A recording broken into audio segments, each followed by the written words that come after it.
Alright, YouTubers, hello, it's Ginger, Ricky, Minnie, and my friend Lori, who's from Minnesota, where we had come from almost 2 years ago. So we are in Colonial Williamsburg. Woohoo! We're on the back end of it. The back end of it. And right behind us, looks like they're doing some stuff on the building there. It's beautiful, isn't it? I love Williamsburg. There's Minnie. Isn't she just too cute, even though we see her behind? It's still cute. Yeah, here's some of the yeah, some of the culture here. I love it here. It's beautiful. It was much hotter last time.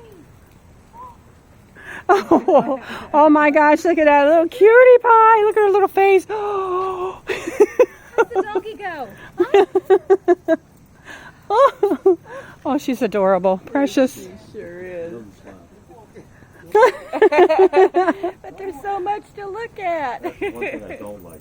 See that? Yeah, well, that's a big dog too. Picked up after you. Big dog turd. Yeah, no doubt. Now, there's like a little walking area in there that you can go in and just see. Check out that tree. What are those? I don't know what. Oh, that one? Oh, I don't know what that is. Look at the big who's-a-majigger on it. Lori's looking at the big who's-a-majigger.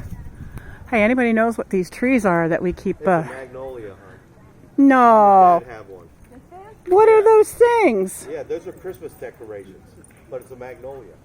Well, it looks like a magnolia, but I've never seen that. Yeah. They open up like a They have little.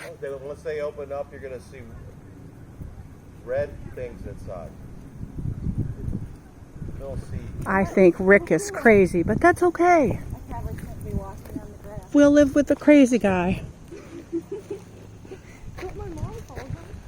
Oh, look, Laura, right over there. There you go. Yep. Here's a little phone. See, we're in Hey, check out the middle horse of the poo. Looks like. This Gil's Tavern, 1745. Oh, wow. And some of these other ones have been open longer, much longer. But yeah, There's not a lot of activity here today, which I'm kind of surprised, being if you go down, you'll see more. about veterans and Take it stuff. down. I think they have the gambling game going on right now. She might like that. Oh, that woman, yeah, if she's here. I don't know, they don't have much going on here. There's like not many people here, which I'm totally shocked.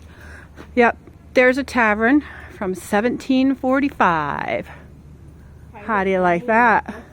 And of course, right here is I was looking. Oh, a dentist right across the street. We're walking. Sorry, I ain't got no GoPro yet, people. That'll take a while. But the good news is, if you ever have to sit down, Ginger, you got a bench to sit on. Oh, wow, look at that, Lord. Nice one. That's the chimneys. So they have fireplaces in there. That's all they do in these buildings. That's how they heated up their homes. And the brick walk. Of course, these had to be redone, but, you know, basically the same. But that's how it was back in the day right there. See those So cool. And rocks? they consider this technically fall because the leaves are already starting to change. Look at the pile of wood up there they have. That's from one of the buildings. When it starts to get cold, they'll be lighting the fires. And there's this small crepe myrtle. Oh, yeah. Yep. And a big crepe myrtle on top of it. Yeah. It's too bad they didn't take care of that one next to your King's place. Arms, good eating. They have the tavern garden open. Yeah, you could go in there for a little walk in there. It's kind of cool. Rick and I did that. Something smells really good. Uh-oh, we got some people coming up. Asking them questions, Laura. Some ladies. You'll have to talk to them. I'll picture. I got us on film right now. There's some across the way, too. Yeah, I'm surprised. This is a veteran holiday. That I don't see more people out here learning about things, you know? Labor Day isn't veteran. Yeah. Labor Day and Memorial Day. Veterans Base Labor Day Days. was just for the working class. I don't think so. I don't know what that's for. The ladies are at the barber and what is that? Perfuke? Peruki? Yep, everyone's gone home. What's a peruki? Peruke is an anglicized version of a French word that means false hair. Oh, the wigs. Hence the wigs. French is the language of fashion in the 18th century, just like it is now. So people will use it to sound fancy, just like they do now.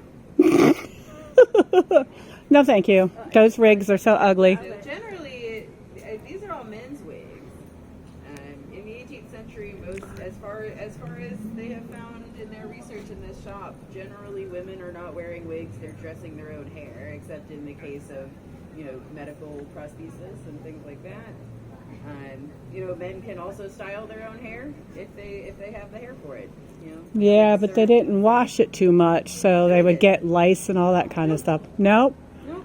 You'd have a contract with your wig maker. And Oh, okay. So I'm thinking further back then than that. It's a pretty common mythology that's been spread as kind of the everyone was dirty and stupid in the past, and we're so much better now in order to sell soap, right? But yeah, there is no reason why they wouldn't be clean. They're just using Yeah, that didn't make sense to me either. different types of products that we do now. But yeah, so you bring your wig back to the wig maker as often as it needed maintenance. If you had a bunch of wigs, then you'd kind of switch them in and out. Most people weren't washing their hair with soap and water the way we do now, but they used a regimen of pomade and hair powder, which is a starch usually To dry it up. of their hair. Yeah, so it's basically deep conditioner and dry shampoo. Yeah. When big soap companies started doing their marketing in the late 19th and early 20th century, that really kind of changed the game as far as how we think about keeping clean. Generally, in this time period, they don't really like to fully submerge in water, so getting your hair wet and having wet hair all the time was not seen as super healthy.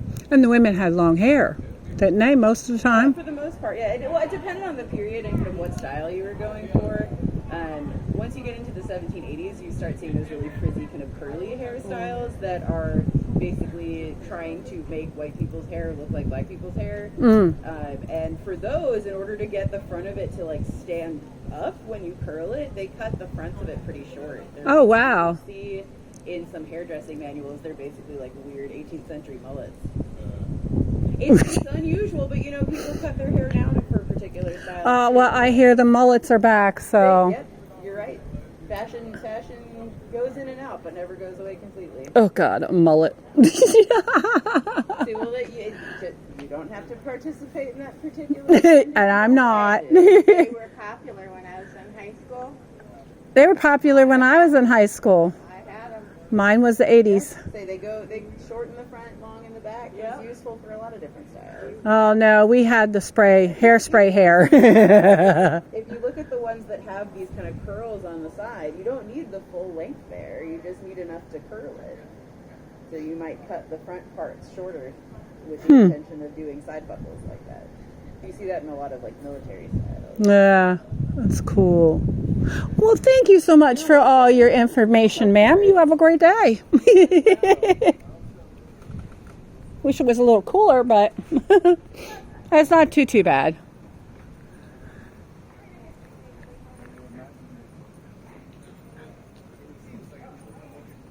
Huh.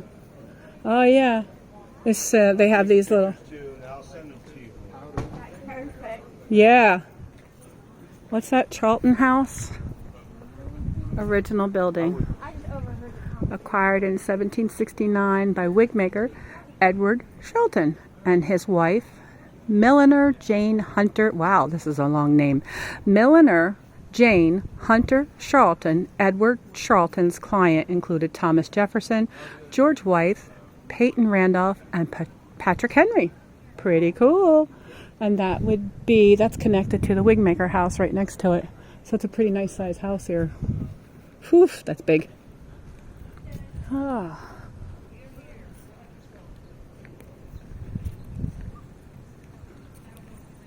And you'll notice they're drinking out of these bottles that look like beer bottles. It's not beer. I'm not sure what it is. Do you know what's in those bottles that look like beer? It's supposed to be mead. They have kids drinking out of them, honey. I doubt it's mead. Yeah, it's mead. That was a drink that everybody drank. There was one with and one without. I think this is where that lady was at. When I think of mead, I think of a horrible tasting beer type crap. What is it?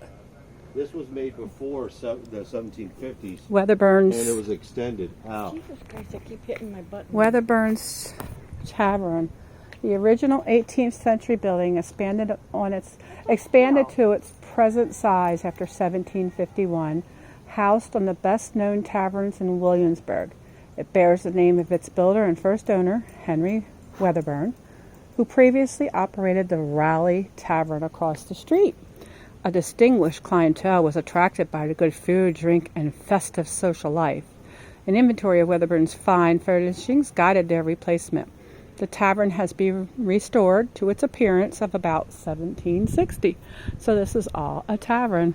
And they're talking about a building on the other side. Probably over there, I don't know yet. But yeah, I'm going to stop this video for now and we'll do some more.